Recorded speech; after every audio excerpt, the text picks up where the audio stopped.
మంచిది. 20వ రోజులకు వచ్చేసాం. 20వ రోజు మన అంశం ఏంటి చెప్పండి? ఏ చూపు? మీ అందరికి చాలా ముందు చూపు ఎక్కువ కదా. ఫ్రంట్ వ్యూ బాగా కనపడుతుంది.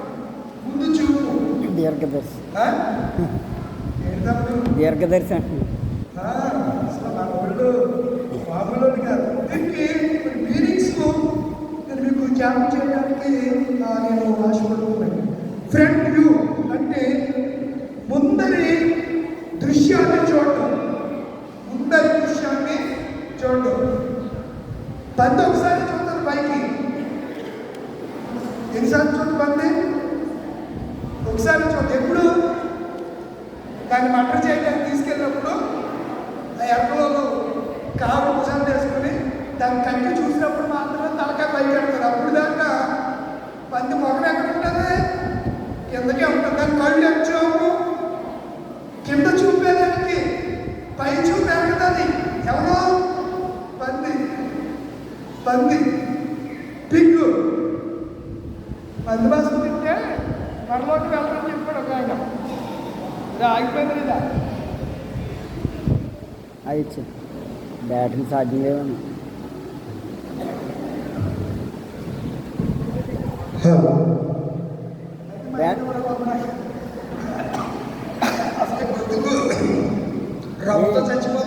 బ్యాటరీతో అయిపోయినాయేమో.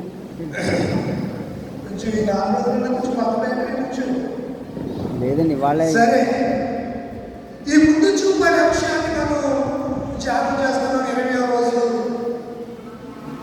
ఈ చూపు, ఈ ఫ్రంట్ వ్యూ, ఈ విషయాన్ని మనము ఆలోచించేస్తే కొంతమంది చూపు ఎప్పుడు భూసంబంధంగానే ఉంటారు. భూసంబంధమైన వాటి విషయాలనే మనసు పెడతారు, వాటినే చూస్తారు, అవే కనబడుతూ ఉంటాయి. నేను రాత్రి ఒక మాట విన్నాను. ఆయన అందులో అప్లోడ్ చేశాడు. నువ్వు చెప్పాలి తప్పదు, అది తప్పు. మరి చెప్పకపోతే ఎలాగా? లేకపోతే దేవుడు ఎక్కడ చెప్తాడు కదా. దొంగకి మారు మనసు పొందడానికి అవకాశం లేని కారణం చేత సిలువలో లేడు నీవు నాతో కూడా. మనకి కాదు, అది దొంగకి. ఎందుకంటే యేసు గురించి వాడు వినలేదు. వాడు దొంగతనాలు చేసుకుంటూ వాడికి బాప్తిసం కూడా పొందలేదు. ఎవరు? దొంగ. ఆ సమయంలో తన మనసును మార్చుకుంటే దేవుడు ఏమిచ్చాడు? చెప్పండి. పరలోకం ఇచ్చాడు. నేడు నీవు నాతో కూడా. అయితే మనకు కూడా అది వర్తిస్తుందా? వర్తించదు. ఈ కల్పిత బాధలు పడి మిమ్మల్ని మీరు బాధ చేసుకోవద్దు. చూడండి, అపోస్తలుల కార్యగ్రంథం 17వ అధ్యాయం. అపోస్తలుల కార్యగ్రంథము 17వ అధ్యాయము 30వ వచనం. ఆ అజ్ఞాన కాలమున ఏం చూచాడు? ముందు చూపు. ఏం చూపు? ఈరోజు అంశం అజ్ఞాన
పిల్లలు అన్నారండి వాళ్ళు తిని తినక మా కొరకు రెక్కలు ముక్కలు చేసుకుని కడుపు కట్టుకుని వారు కొంత ఆస్తిని మాకు మంచి తండ్రి అంట తన పిల్లలకు కొంత ఎరకేస్తారంటే అందరూ ఎరకేసుకుంటారు. ఏంటి కిడ్నీలో రాళ్ళు 4 రాళ్ళు ఎరకేసుకుంటారా 4 రాళ్ళు ఎరకేసుకుంటారా పెద్దలంటే ఇప్పుడు అందరు కూడా ఏం ఎరకేసుకుంటారు? ఒక్కొక్కడు కిడ్నీలో ఎంత తాటికాయలు అంత రాళ్ళు ఉంటున్నాయి. సర్జరీ చేతులు కానీ డబ్బుతో వెళ్ళాడిపోతున్నారు. ఏ డబ్బు? ఆడవాళ్ళకి ఎలాగ బ్యాక్ పెయిన్ ఉంటుంది, మగవాడు కూడా డబ్బుతో చచ్చిపోతున్నారు. ఏ డబ్బుతారు? బ్యాక్ పెయిన్తో రాళ్ళు ఎరకేసుకుంటే ఈ రాళ్ళు కాదు. ఏ రాళ్ళు సంపాదించింది తాగేసి తందనాలు ఆడుకోకుండా పిల్లల కొరకు 1000 రూపాయలు తెచ్చుకుని 1000 రూపాయలు తాగేది తెలుగుని పిల్లలకి రేపు ఫీజు ఎలా పెడతావు? ఏం చేస్తావు? పిల్లల్ని ఇంజనీర్ చదివించాలంటే వాడికి డబ్బు అవసరం కదా. లక్షలు ఫీజు కట్టాలి కదా. ఒక డాక్టర్ చదివించాలి, ఎంబీబీఎస్, ఒక ఐపీఎస్ చేయాలి, ఒక ఐపీఎస్ చేయాలి, ఒక ఐఏఎస్ చేయాలి అంటే ఏం కావాలి? మరి సంపాదించాలి కదా. దేవుడు దురాశ కలిగి ఉండదు అన్నాడు కానీ సంపాదించుకోవద్దని చెప్పలేదు దేవుడు. ఏ ఆశ కలిగి ఉంటుంది అన్నాడు? అలా కలిగితే అది గర్భం ధరించి ఏ కనేది అన్నాడు? పాపం కనేస్తుంది. అప్పుడు ఏమైపోతాడు అన్నాడు? మరణం చెప్తామని చెప్పాడు. గేహజీ గారికి అదే ఆంధ్రరాష్ట్రంలోనే కుష్టివ్యాధి తెచ్చుకున్నాడు. ఆంధ్రరాష్ట్రంలోనే ఊరేటికి చచ్చాడు. ఎవడు? ఈరోజు మన జనాల్లో జాని ఎవడు? దగ్గరికి తెలీదా? ఏ ఆశ? ఊడిపోతే ఒప్పుకున్నారు కదా, మామూలుగా ఉండదు. మీరు 2 రోజులు బాగానే ఉన్నారు కదా, మళ్ళీ దూరేసింది పిల్లలు. అది మీరు ఆగిపోలేదు. అవి తింటే దగ్గు వచ్చిందమ్మా. అవి పురుగులు పట్టేస్తున్నాయి తెలుసా? క్యారమిల్ అని ఆ చాక్లెట్లో ప్రాసెస్ చేసి అందులో మీరు మైక్రోస్కోప్లో చూస్తే పురుగులు, అందులో బత్తాలు చిప్స్ ఇచ్చేస్తారు వాళ్ళకి. ఆ బంగాళదుంప చిప్స్లు, ఆ కురుకురే ప్యాకెట్లు, ఆ ఏమో అన్నం తింటారు. ఎందుకు? లోపలంతా బ్యాక్టీరియా, పేరు నిండా బ్యాక్టీరియా. ఏం తింటారు? డబ్బులు ఉన్న డబ్బులు తీసుకెళ్ళి హాస్పిటల్ తగలేస్తారంటారు. ఎవరో తింటే అంత పిల్లలకి ఇచ్చేస్తే ఒరే నానా అది తినకూడదురా, ఇదిగో ఈ ఆపిల్ ముట్టు తిను, ఈ జాంకాయ ముట్టు తిను, ఈ ద్రాక్ష ముట్టు తిను, ఇదిగో డ్రై ఫ్రూట్స్, ఈ ఖర్జూరం తిను, ఈ బాదం తిను, ఈ కాసు తిను, ఈ పిస్తా తిను.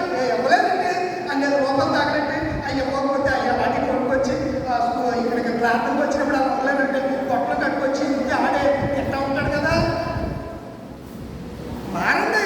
అప్పుడేంటి అప్పట్లా పిల్లల ఆరోగ్యం పాడు చేసేంత మీరే కారణం వస్తారు. పిల్లల ఆరోగ్యం పాడు చేసేసింది మీరే.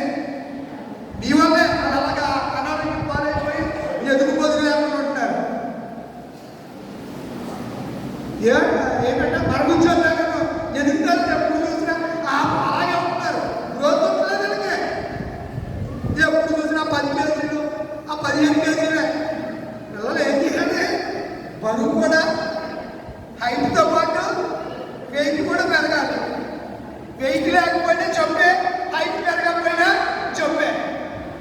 మీకు తెలుసో తెలియదు మరి. ఆలోచించండి. ముందు చూపు. తల్లిదండ్రులకి ఏ చూపు ఉండాలి? దేవుడికి మన పట్ల ఏ చూపు ఉంది? ముందు చూపు ఉంది. ముందు చూపుతోనే వారి ఆకలి కొనకూడదు అని చెప్పి ఆయన ఏదైనా తోటలో ముందు చూపుతో ఏమేశాడు? ఏమిచ్చాడు? ఫలాలు కలిగిన చెట్లు వేసి రేపు తినండి, మీకు ఆకలేస్తారు, మీరు తినండి. మనం కూడా అంతే. ఫ్రూట్స్ ఉంటే ఇక చాక్లెట్లకి అప్పటికి పిల్లలు ఉసుగలుగుతున్నారు చూసారా? అలాగే ఎన్నో ఫ్రూట్స్ ఉన్నాయి, ఎన్నో డ్రై ఫ్రూట్స్, డ్రై నట్స్ ఉన్నాయి. అవి పెట్టాం, ఏవో పెడతాం. కానీ దేవుడు చూడండి ఎంత ముందు చూపు మర్యాద కలిగి ఉన్నాడు. ఈ రాత్రి నేను చెప్తున్నాను, నా ప్రియ తల్లి, నా తండ్రి, నీకు బిడ్డల్ని నువ్వు కనేసి ఊరి మీద వదిలేయడం కాదు. నీకు పిల్లల్ని ఇచ్చింది అచ్చోసిన ఆపోతులాగా అని ఊరి మీద వదిలేయడం కాదు. మార్కెట్లో తిరుగుతున్నాయి ఆపోతులు, దాని కూడా ఉంటుంది సైడ్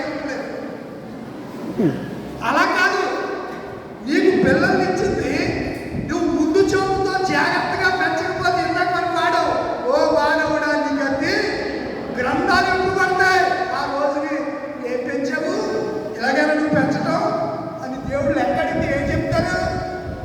అర్థమవుతుందా మీకు? అడుగుతాడు తప్పనిసరిగా దేవుడు. కనుక మీకు ఏముండాలి, నాకేముండాలి? మన తండ్రికి ఏ చూపు ఉంది? ముందు చూపు ఉంది, ముందు చూపు ఉంది. మోషే అనుకున్నాడు ముందు భాగం చూడాలనుకున్నాడు. ఎవరు ముందు భాగాన్ని చెప్పండి? దేవుని యొక్క ముఖాన్ని. ముందు మనకు కనిపించేదండి ముఖం, చంద్రబింబం అంత అందముగా అందం. ఒక కవి అంటాడు, కవి అంటే కనపడదు వినపడదు కానీ కవిత్వం రాస్తాడు. రే జస్వాగా దాని కిందకి టేబుల్ కిందక అది కథ అలవాటు అయిపోతుంది. నువ్వు భూషణ్ రాజు గారా, ఆ భోజేష్ గారి కాళ్ళ దగ్గరికి వెళ్ళిపోతున్నావు నువ్వు. మోహన్ రాజు గారా? మోహన్ రాజు గారు బాబా. అర్థమవుతుందా? ముందు చూపు ముఖం. కవి అంటాడు నీ ముఖం చంద్రబింబంలా ఉంది. నీ కళ్ళు ఎలా ఉన్నాయి? కళ్ళుని ఎలా మనిషి కళ్ళుని కవి ఎలా వర్ణించాడు? బైబిల్ అప్పుడు పాలతో కడిగిన నయనాలు కలవాడు అని చెప్పి గురుల గురించి ఏమంటాడు?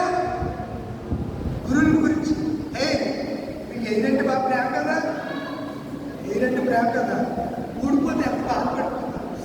అదంతా ఊడిపోతుంది. పిల్లకైపోయింది, మీరు కట్ అయిపోయింది, పుదీనా కట్ అయిపోయింది. ఒకప్పుడు తోటకారలాగా బాగా ఉండేది, మున్సిపాలిటీ సింపుల్లాగా ఉండేది. ఇప్పుడు ఎంత అయిపోయింది? ఇంత అయిపోయింది, ఇంత. ఇది జడేసుకుంటే లేదా పాములాగా ఉందంటే వారు పాములాగా చెరుకోదులాగా ఉండేదండి. ఇది వరకు జడ చెరుకోదులాగా ఉంటే ఎక్కడ దాకా ఉండేది? ఇక్కడ దాకా ఉంటే జడ వాలు జడ అంటారు దాన్ని. ఏం జడ? వాలు జడ. ఇది వరకు మా అమ్మలు సవరాలు వేసుకునేవారు. ఇంటికి సవరాలు కడతాం అని వచ్చేవారు. ఆ పోగేసి ఎంటికలన్నీ సూర్యులో పెట్టి ఆ సూర్యులో ఎంటికలు తీసి ఆడితే ఆమె సవరాలు ఇప్పుడేమో ఎంటుకలు కొంటాం అని అంటున్నారు. ఒకప్పుడు ఎలా వచ్చేవారు నువ్వు చెప్పరా? చెప్పరండి, నేను లేదు చెప్తున్నారా? సవరాలు అందరూ సవరాలు వేసుకునేవారు ఇది వరకు. ఇప్పుడు ఎంటికి జాగ్రత్త దాచేస్తే ఎంటికలు కొంటామని వచ్చేటప్పటికి ఆయన ఇచ్చేస్తున్నారు. మన యూట్యూబ్లో చూపిస్తున్నాడు. ఆమె ఒరిజినల్ ఎంటికలు ఇచ్చింది, మరి ఆమె చేతిలో ఏమున్నాయో దాన్ని ముక్కలుగా చేసేసింది. ఆమె అందే ఎంత వస్తాయంటే ఎంత, అలాగైతే నాకు ఎవరు అని నాకు ఇచ్చేమంటే మొత్తం కట్ అయిపోయింది, ఎదుగుతుంది. ఆమె లోకోదీపమంటూ దైవాపోయి ఎంత మోసం జరిగిపోయింది. నేను నా చుట్టూ ఎంత పొడవు ఉంటే అంత బారు ఎంట్రుకు నేను ఇస్తే నాకు ముక్క అయిపోయింది, రింగులు ఇది ఇచ్చిందంటే అది ఒళ్ళు వాళ్ళ యూట్యూబ్లో ఏమంటుందంటే మీరు మోసపోవద్దు, మీ ఎంట్రుకులు అమ్మేటప్పుడు మీరు జాగ్రత్తగా చూసుకోండి. ఏమమ్మేటప్పుడు మీకున్న ముందు చూపు, ఆడవాళ్ళకున్న ముందు చూపు మా మొబైల్ ఉంటుందండి. మరి ఏం చేద్దాం? మీకున్న చూపు, మీకున్న ఆలోచనలు, మీరు రోజుకి మాట్లాడకపోతే మీకు తృప్తి ఉంటుంది, ఏదో ఒకటి మాట్లాడుతూనే ఉంటారు. మేమేమో గూగుల్ చేసి వచ్చింది అప్పుడు మీ మాటలకేమో చెవులు రక్తం వచ్చేసి చక్కని ఎప్పుడు రోజు మీ అనవసరాలు ఏంటనేమో బాగా అనిపిస్తూ ఉంటారు. మారండి, దేవుడు